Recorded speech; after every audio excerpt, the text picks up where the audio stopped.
સિદ્ધપુરમાં જ બિલોરી કાચથી હોળી પ્રગટાવવાની અનોખી પરંપરા આજે પણ અકબંધ। ઐતિહાસિક અને વૈદિક પરંપરાવાળી ધાર્મિક નગરી સિદ્ધપુરમાં દરેક તહેવારનું આગવું મહત્વ છે અને દરેક તહેવારો આગવી રીતે ઉજવવામાં આવે છે।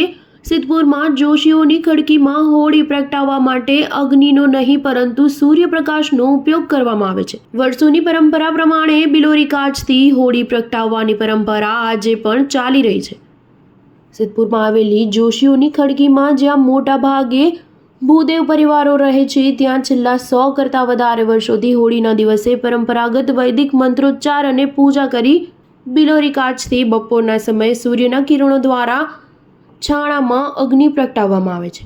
જ્યારે સાંજે હોળી પ્રગટાવવાનો સમય થાય ત્યારે સારા ચોગડિયામાં મંત્રોચ્ચાર સાથે સૂર્યના કિરણોથી સળગાવેલા છાણામાં 4 ડોકા સળગાવી પિતાંબરધારી બ્રાહ્મણો દ્વારા પ્રથમ હોળી પ્રગટાવવામાં આવે છે। ત્યાર પછી જ આજુબાજુના મહોલ્લાવાળા પિતાંબર પહેરી હોળિકામાંથી અગ્નિ લઈ જઈ પોતાની પોળ મહોલ્લા વિસ્તારમાં આ અગ્નિથી હોળી પ્રગટાવે છે। Star news 7 Siddhpur.